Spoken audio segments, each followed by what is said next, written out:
नमस्कार प्यारे विद्यार्थियों, मैं Kapil Rani, teacher of beauty and wellness, Haryana विभाग की ओर से एजुसेट प्रणाली में आपका हार्दिक अभिनंदन करती हूं और दिल की गहराइयों से आपका स्वागत करती हूं। सबसे पहले कामना करती हूं कि आप सभी का स्वास्थ्य ठीक होगा, आप हेल्दी होंगे और आगे भी आप हेल्दी रहें और फिट रहें और कोरोना जैसी महामारी से आप बचे रहें। तो इसके साथ ही आज हम शुरुआत करते हैं एक नए लेसन की, जो कि हमारा लेवल 4 और जो है लेवल 2, जैसे कि आप को दिख रहा है लेवल 2 एंड लेवल 4 जो है 10th और 12th क्लास का ये यूनिट 4 का फर्स्ट लेसन सेम है दोनों में। ठीक है, तो ये लेवल 2 का भी लेसन है, 4th यूनिट का फर्स्ट लेसन, और ये लेवल 4 का भी यूनिट 4 का फर्स्ट लेसन है। तो अलग अलग से वीडियो बनाने की जरूरत नहीं है, क्योंकि सेम टू सेम लेसन ये दोनों क्लासेस के अंदर सेम है। तो लेसन क्या नाम है हमारा, creating positive impression at work place. ठीक है, क्रिएटिंग पॉजिटिव इंप्रेशन, तो कि जहां भी हम काम करते हैं, जो भी वर्क प्लेस पे हम जहां काम करते हैं, जो भी हमारा काम करने का वर्क एरिया है, वहां पर हम अपना पॉजिटिव इंप्रेशन कैसे क्रिएट कर सकते हैं, पॉजिटिव माहौल कैसे बना सकते हैं, उसके बारे में हम बात करेंगे। तो बहुत सी चीजें होती हैं, बहुत से रीजन होते हैं कि एक जगह पे जहाँ पे हम काम करते हैं वहाँ के बारे में हर एक चीज परफेक्ट होनी चाहिए। हमारे बोलने का तरीका कैसा है, हमारे बात करने का तरीका कैसा है, हमारे फोन कॉल उठाने का तरीका कैसा है, फोन के ऊपर बातचीत करने का तरीका कैसा है, क्लाइंट जब आए तो उससे हम कैसे बिहेवियर उसको करना है, वो कौन कौन सी बातें हमें ध्यान में रखनी चाहिए, रिसेप्शन जो एरिया है उसकी क्या क्या क्वालिटीज होती हैं, उनके अंदर क्या क्या हम बातें ध्यान में रखेंगे। ठीक है, क्लाइंट को अपने सैलून के अंदर कैसे कंफर्टेबल फील करवाएंगे, उसको कैसे सर्विस जब हम देंगे उसको, तो किन किन बातों का ध्यान रखेंगे।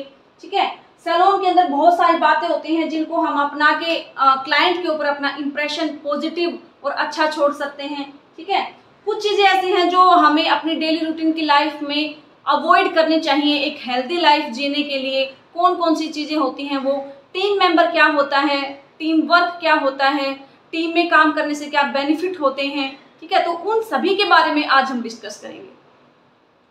ये टॉपिक हटके है, थोड़ा सा सभी टॉपिक से अलग है, क्योंकि जो बाकी टॉपिक्स होते थे उनके अंदर तो प्रैक्टिकल वर्क से रिलेटेड होते थे, जैसे कि मैनिक्योर, पेडिक्योर हो गया, थ्रेडिंग हो गया, ब्लीचिंग हो गया। ये हमारा सभी जगह काम आते हैं ये बातें जो होती हैं, चाहे हमारा सैलून हो, चाहे हमारा कोई और बिजनेस हो, चाहे हमारा कोई कपड़े गारमेंट्स का बिजनेस हो, चाहे हम किसी MNC मल्टीनेशनल कंपनीज के अंदर वर्क करते हो, वहाँ पे हम कैसा माहौल बनाएं। तो ये चीजें सभी जगह पे हम अप्लाई कर सकते हैं कि एक जहाँ पे भी जो वर्क एरिया होता है, वर्क प्लेस होता है, वहाँ पे हमें क्या क्या बातें ध्यान में रखनी चाहिए अपने आप को पॉजिटिव दूसरों के सामने पेश करने के लिए। तो चलिए सबसे पहले हम बात करते हैं इंट्रोडक्शन की। इंट्रोडक्शन की बात करें तो क्या होता है कि हमारे बोलने का तरीका, हमारे बिहेवियर, दूसरों से हम कैसे पेश आते हैं, इन सभी चीजों का एक सैलून के अंदर बहुत ज्यादा इफेक्ट पड़ता है। हम अपने कहते हैं ना कि first impression is the last impression. जब हम कभी सैलून में जाते हैं तो सबसे पहला जो एरिया आता है वो आता है हमारा रिसेप्शन एरिया। आप चाहे किसी हॉस्पिटल में जाएंगे तो भी आपको सबसे पहले रिसेप्शन एरिया पर ही आपका इंटरेक्शन होता है, क्योंकि वहीं से आप सारी बुकिंग वगैरह, अपनी पर्ची कटवाना, पेमेंट देना, आप सारे रिसेप्शन डेस्क पे ही करते हैं। तो सैलून के अंदर जब भी हम जाते हैं तो वहाँ पे भी हम सबसे पहले हमारा इंटरेक्शन होता है रिसेप्शन एरिया से। ठीक है, तो रिसेप्शन एरिया जो एक रिसेप्शनिस्ट होती है उसका बिहेवियर कैसा होना चाहिए, उसको कैसे क्लाइंट से डील करना चाहिए, उन सभी के बारे में हम बात करेंगे आज। तो सबसे पहले हम बात करते हैं रिसेप्शन एरिया के बारे में। जैसा कि मैंने आपको बताया, रिसेप्शन एरिया वो होता है जो फ्रंट में होता है, सबसे पहले जहाँ पे हम इंटरेक्ट होते हैं। जैसे ही एंटर किया हमने, सबसे फ्रंट में हमारा फ्रंट डेस्क होता है, मतलब रिसेप्शन एरिया होता है।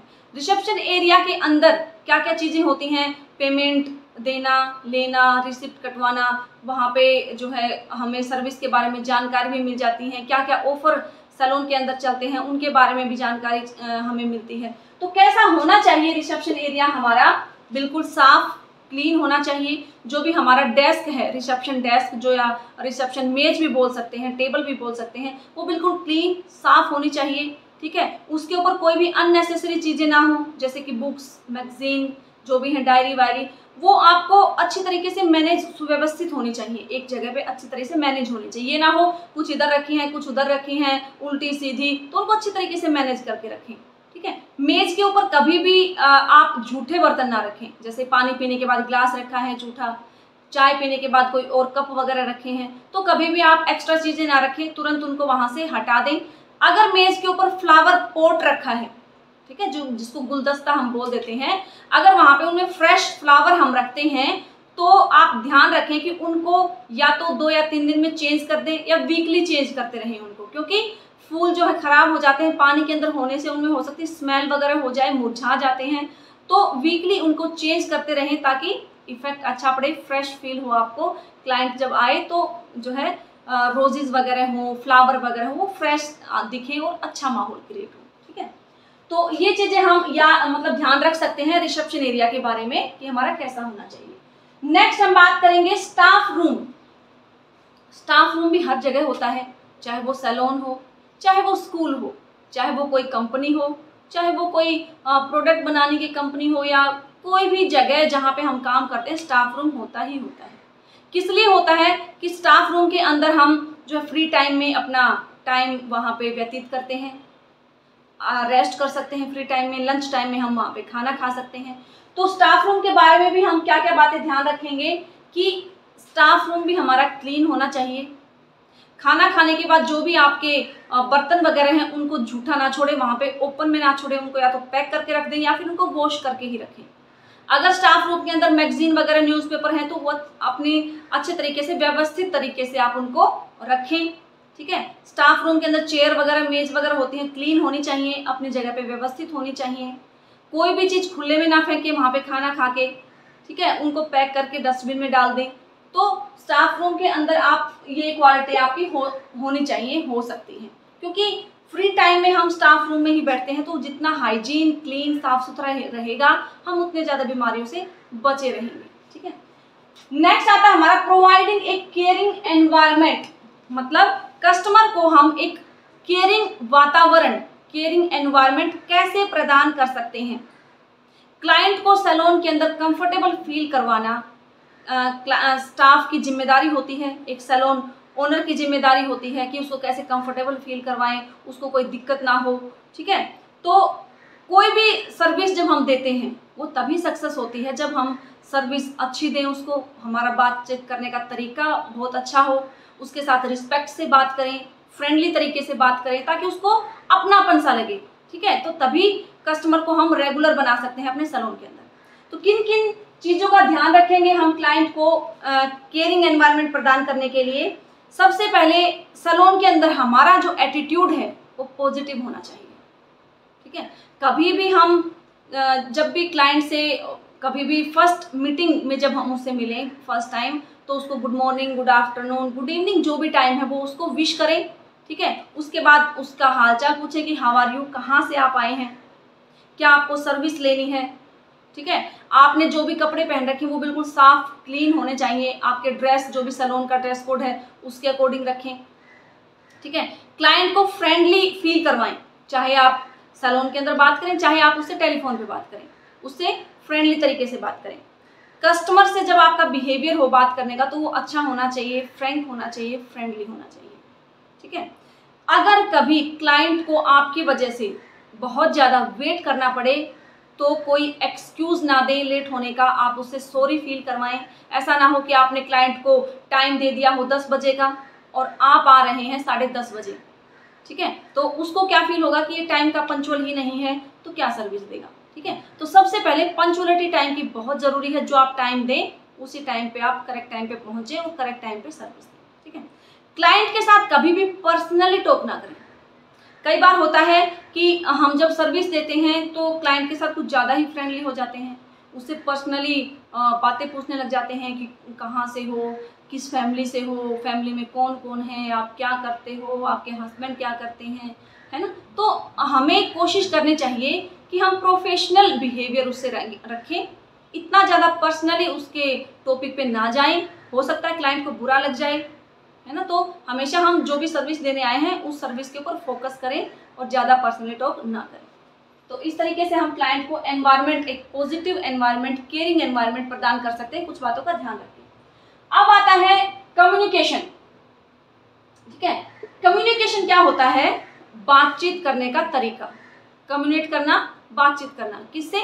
एक दूसरे से, आपस में। कम्युनिकेशन क्या होता है कि एक दूसरे से बातचीत करने का तरीका होता है। इससे हम अपनी बातें एक दूसरे से शेयर कर सकते हैं, हम अपने आइडियाज दूसरों तक पहुंचा सकते हैं, अपनी बात दूसरे इंसान तक पहुंचा सकते हैं। ठीक है, तो कम्युनिकेशन भी अलग अलग तरीके से होता है। कब हम लिख के भी कर सकते हैं, बोल कर भी कर सकते हैं, हम इशारों में भी कर सकते हैं, हाव भाव से कर सकते हैं, हम देख कर भी कम्युनिकेशन कर सकते हैं। तो बहुत सारे तरीके हो सकते हैं।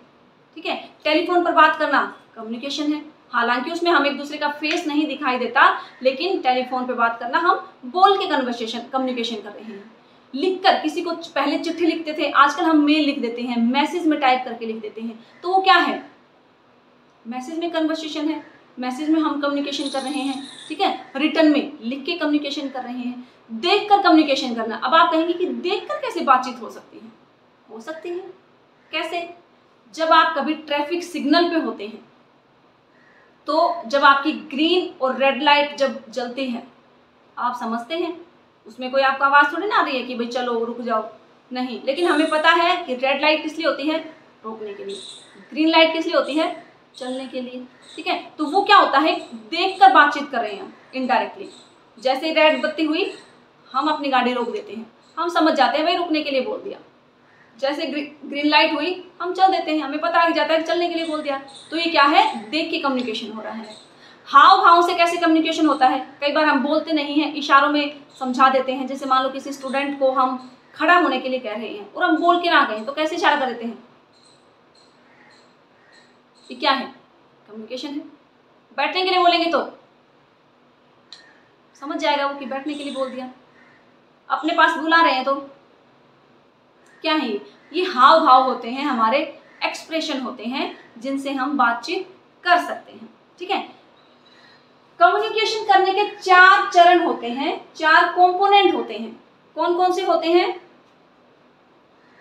सबसे पहला होता है हमारा, 4 चरण होते हैं। कौन कौन से? सेंडर, उसके बाद आता है, या आप ऐसे लिख सकते हो, सर्कल बना सकते हो एक, यहाँ पे क्या हो गया? सेंडर। उसके बाद ये मैसेज गया तो मैसेज कहाँ गया? रिसीवर के पास। ठीक है, और रिसीवर रिसीव करने के बाद क्या दिया उसने? फीडबैक। ठीक है, समझ गए होंगे आप कि 4 कंपोनेंट होते हैं। सेंडर कौन है? जो मैसेज भेज रहा है, लाइक मी। मैं आपको पढ़ा के बता रही हूं तो मैं कौन हूं? सेंडर हूं। ठीक है, क्या चीज मैं आपको पढ़ा रही हूं, किस चीज के बारे में मैं आपको बता रही हूं, समझा रही हूं, वो होता है मैसेज। तो जो भी टॉपिक मैं आपको समझा रही हूं वो हो गया मैसेज। ठीक है, मैसेज किसके पास जाएगा? आपके पास। आप कौन है? रिसीवर। ठीक है, मतलब आप सुन रहे हैं, देख रहे हैं, समझ रहे हैं उस चीज को, तो आप हो गए रिसीवर। आपने मैसेज रिसीव किया, लेसन समझा, लेसन समझने के बाद आप फीडबैक देंगे कि मुझे मैम ये पॉइंट समझ नहीं आया, या मेरे को दोबारा समझा दो। तो ये आपका क्या है? फीडबैक। ठीक है, तो 4 चरण में कम्युनिकेशन करते हैं। सेंडर मैसेज सेंड करेगा, क्या, किसके बारे में? जो भी टॉपिक है, मैसेज कहाँ जाएगा? रिसीवर के पास, और रिसीवर सुनने के बाद, समझने के बाद क्या देगा? फीडबैक देगा। ठीक है, तो ये तो हो गया हमारा बातचीत करने का तरीका, कितने प्रकार के होते हैं। अब आता है कम्युनिकेशन बाय टेलीफोन। ठीक है, टेलीफोन पर बात करना भी एक कम्युनिकेशन का तरीका होता है। तो जरूरी नहीं कि हम बोल के बातचीत करें या फिर फेस टू फेस ही बात करें, फोन पे भी कम्युनिकेशन कर सकते हैं। तो फोन पर बात करते समय जवाब देना कैसे देंगे हम? कस्टमर से जब हम फोन पे बात करते हैं तो वो हमें फेस टू फेस दिखाई नहीं देता, सिर्फ क्या होता है कि हमारी आवाज़ जो है कस्टमर तक जाती है, उसी से हमारा पॉजिटिव नेगेटिव इंप्रेशन पड़ता है। अगर हम अच्छे से फ़ोन पे बात ना करेंगे तो हम अपने कस्टमर को खो सकते हैं, ठीक है। तो फ़ोन पर जब आप बात करें तो बिल्कुल पोलाइटली बात करें, पॉइंट टू पॉइंट बात करें, उससे बड़ा रिस्पेक्ट तरीके से, फ्रेंडली तरीके से बात करें ताकि क्लाइंट को कंफर्टेबल फील हो, ठीक है। उसके बाद बात करेंगे हम कम्युनिकेशन बाय टेलीफोन। मतलब टेलीफोन पर बात करते समय हमें क्या क्या बातें हमें ध्यान रखनी चाहिए, क्योंकि जब हम फ़ोन पे किसी से बात करते हैं तो वो फेस टू फेस बात करने से बहुत अलग होता है। जब फेस टू फेस बात करते हैं तो एक दूसरे को हम देख सकते हैं, उसके हाव भाव को देख सकते हैं, उसके एक्सप्रेशन देख सकते हैं, वो क्या बोल रहा है वो हम अच्छी तरह से समझ सकते हैं, रिपीट करवा सकते हैं। लेकिन फ़ोन पे हम देख नहीं सकते, क्या एक्सप्रेशन है, वो दुखी है, खुश है, पता नहीं लग सकता, वो कैसे बात कर रहा है, लेट के खड़े होके, क्या उसके एक्सप्रेशन है वो भी हमें पता नहीं लगता, ठीक है। तो हमारी आवाज़ सुन सकते हैं, वो सिर्फ हमें देख नहीं सकते, ठीक है। फ़ोन पर बात करते समय लगभग 25%, कितना 25% सिर्फ हमारी क्या होती है, बातचीत होती है, और जो 75% होती है वो हमारी टोन होती है। टोन होती है किस टोन में हम बात कर रहे हैं, गुस्से में, खुशी में, ठीक है। तो हम बोर हैं या हम क्या हैं। तो जब हम कोई भी बात करते हैं, जैसे हम मान लो फॉर एग्जांपल हम किसी से बात करें, हेलो क्या कर रहे हो, कैसे हो, खाना खा लिया, तो ये क्या होगी, कोई टोन नहीं है हमारी, ये हमने सिर्फ बात बोल दी उसको। लेकिन हम टोन में बात करेंगे, हेलो, हाँ जी, कैसे हैं आप, सुनाइए, और खाना खा लिया, घर में सब ठीक है, आपकी तबीयत वगैरह ठीक है।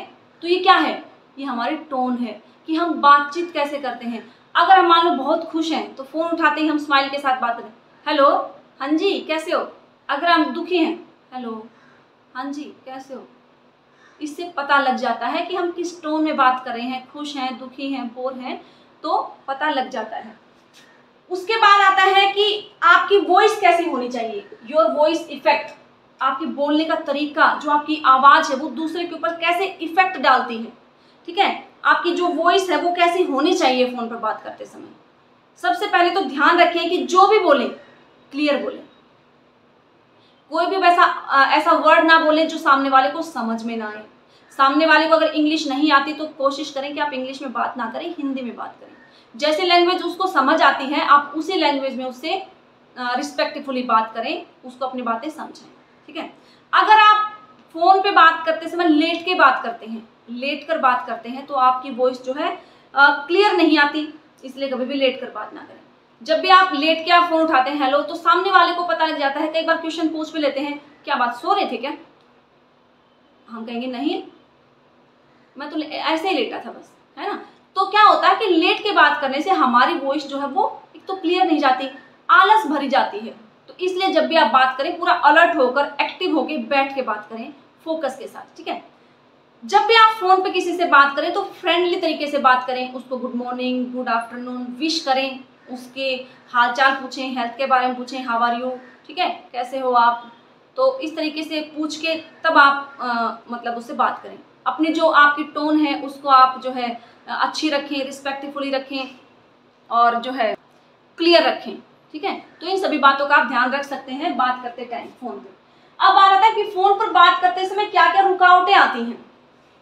फ़ोन पे बात करते समय बहुत सारी दिक्कतें भी आ जाती हैं। कई बार क्या क्या दिक्कतें वो हो सकती हैं कि फ़ोन पे जब हम बात करते हैं तो हम किसी को देख नहीं सकते। सबसे बड़ी दिक्कत तो यही है। हो सकता हो कोई झूठ बोल रहा हो। आजकल क्या होता है कि फ़ोन से बात करने में कोई भी झूठ बोल देता है। मान लो मैं घर पे हूँ, अगर किसी रिश्तेदार का या फ्रेंड का फ़ोन आ गया और हमें लगता है वो हमारे घर ना आ जाए, क्योंकि आजकल के लोग पता नहीं कैसे हो गए हैं, किसी के जाके आके खुश नहीं होते, किसी को बुला के खुश नहीं होते, सब अकेलापन फील मतलब अकेले रहना चाहते हैं। तो ऐसे में क्या होता है, उसको लगेगा अरे कभी मेरे घर ना आ जाए, तो हम क्या करें, हाँ वो पूछेगा कहाँ हो, हम बोलेंगे मैं तो कहीं काम से बाहर आया हुआ था। बोली तो कहेगा नहीं मैं सोच रहा था कि मैं मिल लेता आज तुमसे। नहीं मैं तो दिल्ली आया हुआ हूँ, मैं तो कल आऊँगा या 1-2 दिन बाद आऊँगा। चलो ठीक है फिर नेक्स्ट टाइम मिल लेते हैं। हम उसको देख तो नहीं सकते ना वो घर पे है या नहीं। तो सबसे बड़ा कारण रुकावट एक ये भी है, हमें पता नहीं लग पाता ट्रूथ का। दूसरा, फ़ोन पर जब हम बात कर सकते हैं तो आवाज़ डिस्टर्ब हो सकती है। कैसे, आसपास शोर हो रहा हो, ट्रैफिक की बहुत आवाज़ हो, आसपास कोई डीजे वगैरह की कोई साउंड सिस्टम की बहुत ज़्यादा आवाज़ आ रही हो, तो इससे भी डिस्टर्बेंस हो सकता है। अगर किसी की लैंग्वेज समझ में ना आए, मान लो किसी को इंग्लिश ना आती हो, या किसी को मान लो कहीं गुजरात से मराठी से फ़ोन आ जाए तो मराठी ना आती हो, किसी को महाराष्ट्र ना आती हो, और हमें सिर्फ जो है सिर्फ इंग्लिश ही आती हो, मराठी आती हो, तो सामने वाले को समझाने में दिक्कत होती है। ठीक है, तो ये चीज़ें भी हम जैसे ध्यान रखेंगे कि कभी भी ऐसी जब दिक्कतें आएँ तो आप कोशिश करें कि हमेशा ऐसी जगह पे जाके बात करें जहाँ पे आवाज़ कम हो, शोर कम हो। ठीक है, जो भी बोलें क्लियर बोलें, फ़ोन पे जो भी वर्ड आप यूज़ करें वो क्लियर वर्ड यूज़ करें। ठीक है, तो इन सभी चीज़ों का आप ध्यान रखें, ध्यान से बात सुने, उसकी बातों को समझें अच्छी तरीके से, फिर जवाब दें। ठीक है, तो ये तो हो गया फ़ोन पर बात करते समय क्या क्या रुकावटें आती हैं और उन दिक्कतों में उन रुकावटों को कैसे हम दूर कर सकते हैं। अब बात करेंगे how to present yourself on phone. जब आप किसी से फ़ोन पे बात करते हो, फ़ोन उठाते हो, तो अपने आप को कैसे प्रेजेंट करेंगे उसके सामने। जैसे आपने किसी क्लाइंट का फ़ोन आया अपॉइंटमेंट के लिए, तो सबसे पहले हम फ़ोन उठाते ही उसको विश करें कि good morning ma'am, good afternoon ma'am, उसको विश करेंगे। उसके बाद उससे जो है अपना सैलून का नाम बताएंगे कि आई एम अलीशा स्पीकिंग। ठीक है, I am from look Salon, तो how may I help you. तो उससे इस तरीके से हम पूछेंगे कि अपना इंट्रोडक्शन देंगे। उसके बाद सामने वाले की बात ध्यान से सुनेंगे।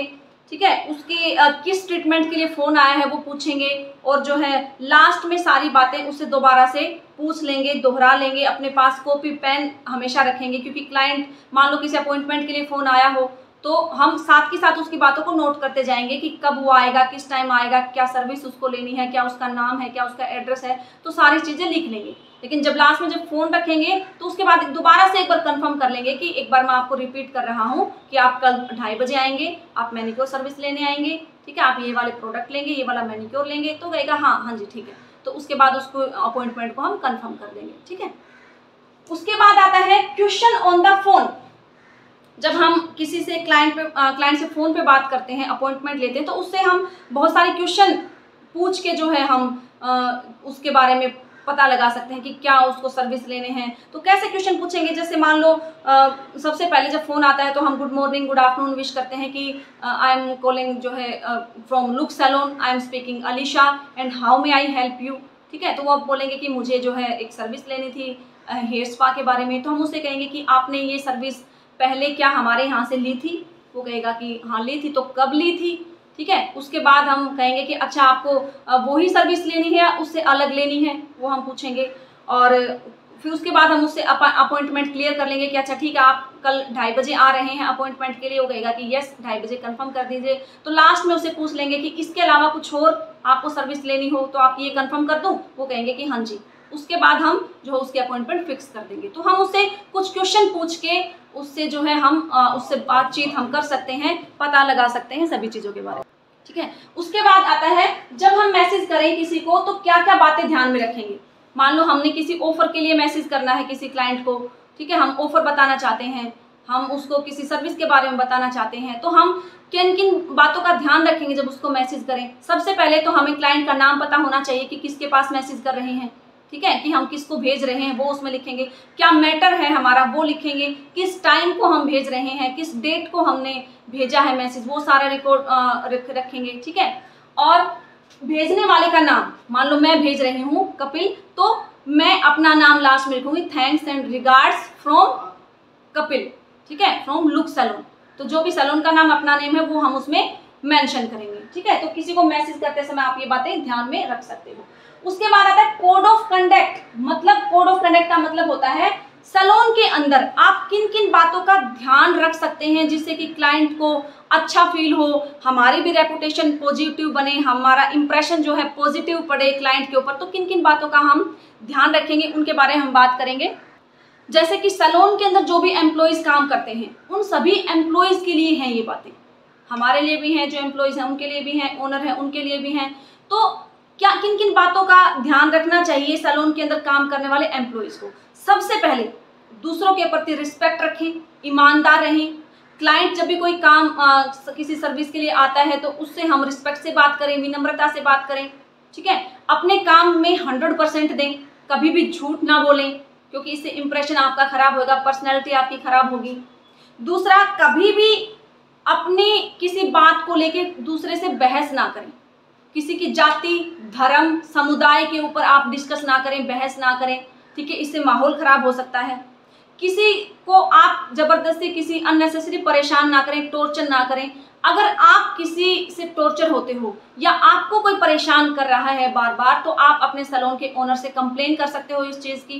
कभी भी गलत बर्दाश्त ना करें। अगर आपके ऊपर कोई मेंटली तरीके से कोई आपको टॉर्चर कर रहा हो या फिजिकली रूप से आपको काम को लेके, आपके स्किन टोन को लेके, ठीक है, आपकी हाइट को लेके, जब भी आपको कोई परेशान करे तो कभी भी टॉर्चर बर्दाश्त ना करें। जो भी गलत है, कभी भी गलत को गलत कहें, गलत का साथ कभी भी ना दें, ठीक है। तो इस तरीके से आप बातचीत, इन बातों का ध्यान रख के आप सैलून के अंदर एक अच्छा माहौल क्रिएट कर सकते हो। एक ब्यूटी जो थेरेपिस्ट होती है और एक सैलून जो ओनर होती है, उसकी जिम्मेदारी होती है कि क्लाइंट को कंफर्टेबल फील कराए और आपस में जो एम्प्लॉय होते हैं उनका ध्यान रखें। सप्ताह में या महीने में एक बार सभी एम्प्लॉयज़ की मीटिंग ले वो जो सैलून ओनर होता है, ताकि पता लग सके कि क्या क्या दिक्कतें हमारे सैलून में आ रही हैं, आपस में कोई प्रॉब्लम तो नहीं है। अगर कोई हो तो उसको शॉर्ट आउट करें, ठीक है। एम्प्लॉयज़ को भी कंफर्टेबल फील करवाएं, क्योंकि वही आपके सारा दिन कस्टमर को सर्विस देता है, तो उसको भी अच्छा माहौल मिलना चाहिए, उसको भी कंफर्टेबल फील होना चाहिए, ठीक है। जब भी आप किसी क्लाइंट के ऊपर कोई सर्विस देंगे तो सर्विस देने से पहले कॉन्ट्राइंडिकेशन जरूर चेक करेंगे। चाहे कोई भी सर्विस दें, मैनिक्योर हो, पेडिक्योर हो, थ्रेडिंग हो, वैक्सिंग हो, मसाज हो, फेशियल हो, कोई भी सर्विस आप देते हैं तो कॉन्ट्राइंडिकेशन जरूर आप चेक करेंगे। क्योंकि कॉन्ट्राइंडिकेशन क्या होता है? कॉन्ट्राइंडिकेशन एक ऐसी स्थिति होती है जिसमें हम ये पता लगाते हैं कि किस स्थिति में हमें ट्रीटमेंट देना है या नहीं देना, ठीक है। मान लो किसी को हम फेशियल कर रहे हैं, उसकी स्किन पे चोट हो, बहुत ज़्यादा पिंपल हो, स्किन के ऊपर कोई इरिटेशन हो, हाइपर सेंसिटिव स्किन हो, ठीक है, उसके ऊपर कोई प्रोडक्ट सूट ना करता हो, कोई कट घाव लगा हो, चोट लगी हो, तो ये क्या होते हैं? कॉन्ट्राइंडिकेशन होते हैं कि ऐसी स्थिति जिसके अंदर हम कोई भी ट्रीटमेंट नहीं देते। सेम अगर मैनिक्योर की बात करें, पेडिक्योर की बात करें, हाथों के ऊपर कोई चोट लगी हो, कट लगा हो, कोई घाव लगा हो, कोई फ्रैक्चर हो, कोई पेन हो हड्डियों के अंदर, जोड़ों के अंदर, तो भी हम मैनिक्योर नहीं करेंगे। तो ये होते हैं कॉन्ट्राइंडिकेशन। अगर कोई कॉन्ट्राइंडिकेशन ऐसा है जिसमें हम सर्विस नहीं दे सकते, तो क्लाइंट को हम फील फ्री बोल देंगे खुल के कि आप जो है ये डॉक्टर के पास ट्रीटमेंट होगा आपका, जो है आप डॉक्टर से पहले ट्रीटमेंट करवाइए, उसके बाद, क्योंकि इन्फेक्शन वाली चीज़ें भी बहुत सारी हो सकती हैं जिससे आपको भी इन्फेक्शन लग सकता है। दूसरे क्लाइंट्स के ऊपर जो टूल्स इक्विपमेंट यूज़ करते हैं, हो सकता है कोई इन्फेक्शन वाली चीज़ें हो, फंगल इन्फेक्शन हो, बैक्टीरियल इन्फेक्शन हो, तो आप उसको खुल के बोल देंगे जी आप पहले, ये डॉक्टरी ट्रीटमेंट है, आप पहले डॉक्टर से ट्रीटमेंट करवाएं, जब आप ठीक हो जाए तब आपका हम सर्विस जरूर करेंगे, ठीक है। तो ये बातें आप ध्यान रख सकते हो। उसके बाद आता है हमारा थिंग्स टू बी अवॉइड, मतलब एक हेल्दी लाइफ जीने के लिए हमें कौन कौन सी आदतें छोड़नी पड़ेंगी। अगर हमें किसी चीज़ की आदत है तो कौन कौन सी वो बुरी आदतें होती हैं, जैसे अल्कोहल।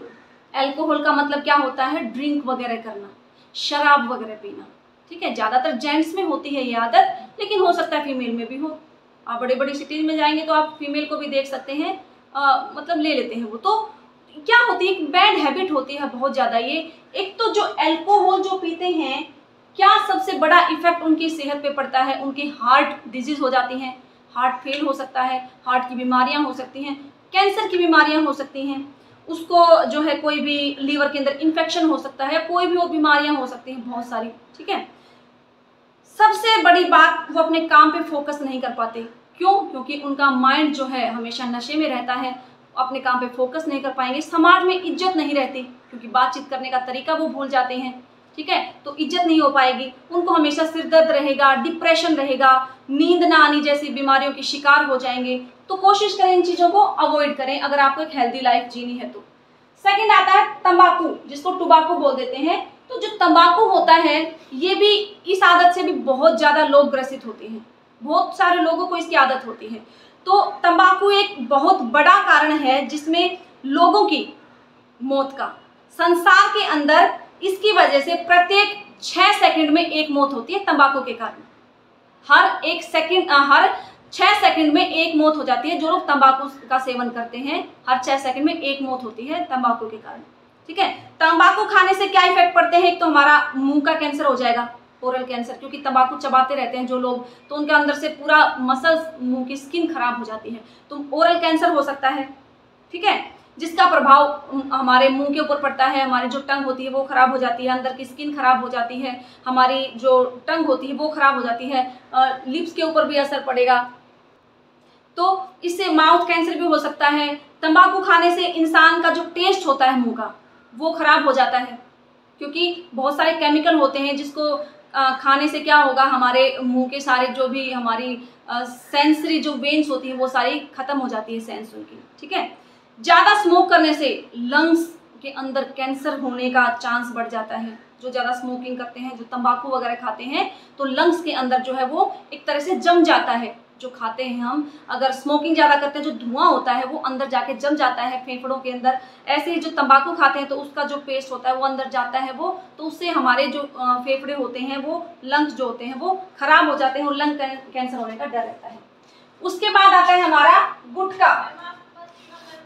तंबाकू और गुटखा जो होता है, तंबाकू अगर हम जैसे तंबाकू होता है ऐसे हमारा गुटखा होता है। तो गुटखा खाने का भी बहुत लोग जो है बड़ी गंदी हैबिट होती है लोगों को। मैं तो कहती हूँ जो गुटखे का या फिर जो वो खाते हैं तंबाकू वगैरह, उसके ऊपर लिखा भी होता है रैपर के ऊपर कि इट्स इंजीरियस टू हेल्थ, आपको कैंसर होने का खतरा है, ठीक है। लेकिन फिर भी लोग नहीं मानते, पता नहीं क्यों। लेकिन जो गुटखा होता है इसके अंदर 4000 केमिकल तक होते हैं। सोचिए 4000 केमिकल कितने होते हैं, पूरे बॉडी को हमारा वेस्ट कर सकते हैं। और 50 बीमारियां तक हो सकती हैं अलग अलग टाइप की। आपको लंग्स के अंदर कैंसर हो सकता है, आपके मुंह के अंदर कैंसर हो सकता है, आपका हार्ट डिजीज हो सकती है, बॉडी के अंदर कम से कम 50 बीमारियां हो सकती है सिर्फ गुटखा खाने से, ठीक है। तो इससे ओरल कैंसर, आपको मुंह का कैंसर हो जाएगा। आपकी जो है साइड में जो स्किन होती है अंदर मुंह के अंदर वो कैंसर हो सकता है, आपकी जीभ के अंदर भी हो सकता है, आपके लिप्स के आसपास जो है स्किन खराब हो जाती है सारी, क्योंकि चबाते रहते हैं लोग, तो इतने केमिकल होते हैं, इफेक्ट बहुत ज़्यादा बुरा पड़ता है, ठीक है। तो इनके खाने से भी हमारे मुंह की शेप खराब हो जाती है। जैसे लोग हमेशा चबाते रहते हैं तो उनका मुंह इतना ओपन हो ही नहीं पाता, खाना भी ठीक से नहीं खा पाते, मुंह के अंदर जलन होने लग जाती है। क्यों? लेकिन वो आदत उनको इतनी अच्छी खराब हो जाती है नशे की कि वो इसके बिना रह नहीं सकते। लेकिन कोई भी चीज़ इम्पॉसिबल नहीं होती। अगर किसी आदत को छोड़ना चाहें तो कोई ऐसी आदत नहीं है जिसको हम नहीं छोड़ सकते, सब कुछ पॉसिबल है, ठीक है।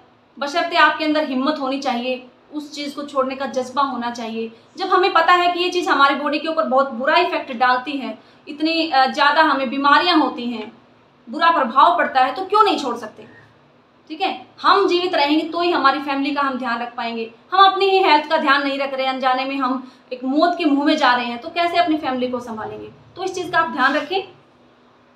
तो ये तो था हमारा मतलब सैलून के अंदर मतलब क्या क्या चीज़ें होनी चाहिए, क्या क्या बातें ध्यान में रखनी चाहिए, तंबाकू गुटखा अल्कोहल खाने से क्या नुकसान होता है। अब हम बात करते हैं टीम वर्क की, तो उसके बारे में हम बात करेंगे टीम वर्क क्या होता है।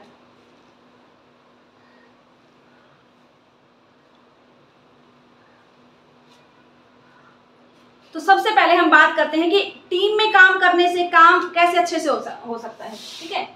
टीम वर्क,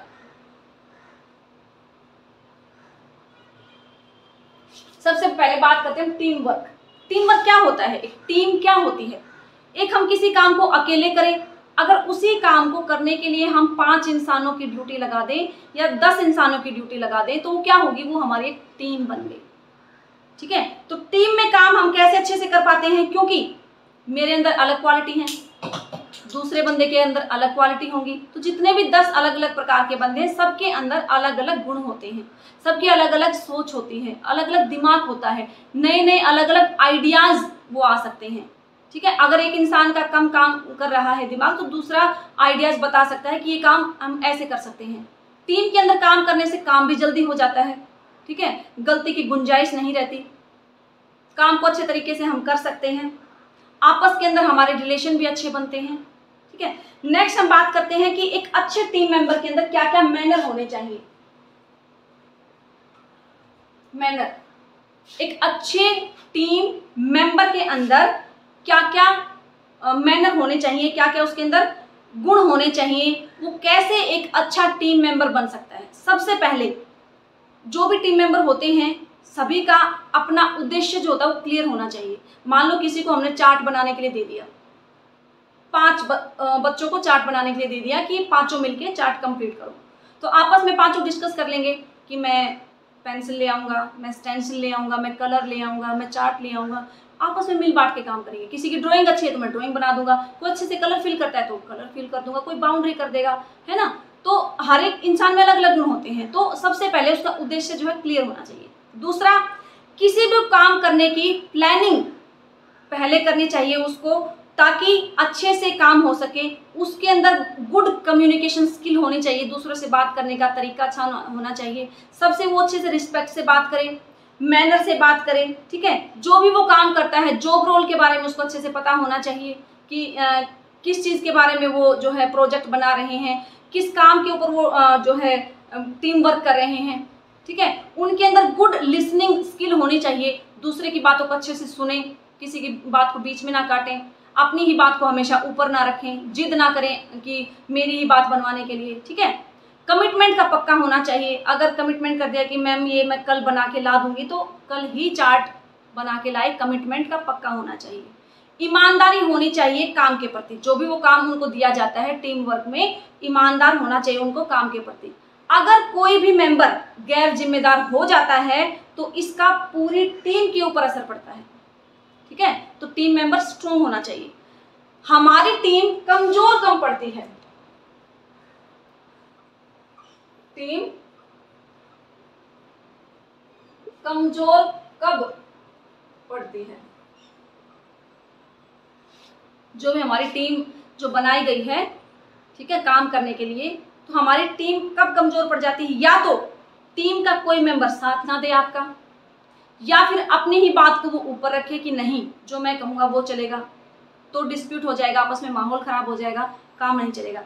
अगर टीम मेंबर के बीच में अच्छा कम्युनिकेशन नहीं है, अगर उनकी अच्छे से बातचीत नहीं हो पाती, तो भी टीम हमारी कमजोर पड़ सकती है। अगर किसी टीम मेंबर के अंदर सहन शक्ति ना हो, अगर मान लो किसी से कोई गलती हो जाती है और वो बहुत ज़्यादा हाइपर गुस्से में हो जाता है, मैं नहीं करूँगा, ये गलत कर दिया, मैं नहीं रहूँगा टीम के अंदर, मैं कोई हेल्प नहीं करूँगा, तो उसके अंदर सहन शक्ति होनी चाहिए। गलत हो गया कोई बात नहीं, हम दोबारा से ठीक कर लेंगे उसको, ठीक है। जब किसी टीम मेंबर में अपने काम को लेके कोई मेंबर सीरियस ना हो, ठीक है, 5 मेंबर हैं, मान लो पांचों का काम बांट दिया, अगर कोई पांचों में से एक भी अपने काम को सीरियस लेके नहीं होगा तो भी हमारी टीम कमजोर पड़ जाएगी। तो सीधी सी बात यह है कि टीम के अंदर काम करते समय सभी टीम मेंबर का आपस में कोऑर्डिनेशन अच्छा होना चाहिए, आपस में सभी को विश्वास होना चाहिए, एक दूसरे पर ट्रस्ट होना चाहिए, ईमानदार होने चाहिए, एक दूसरे की बातें सुननी चाहिए, डिस्कशन करना चाहिए, ठीक है।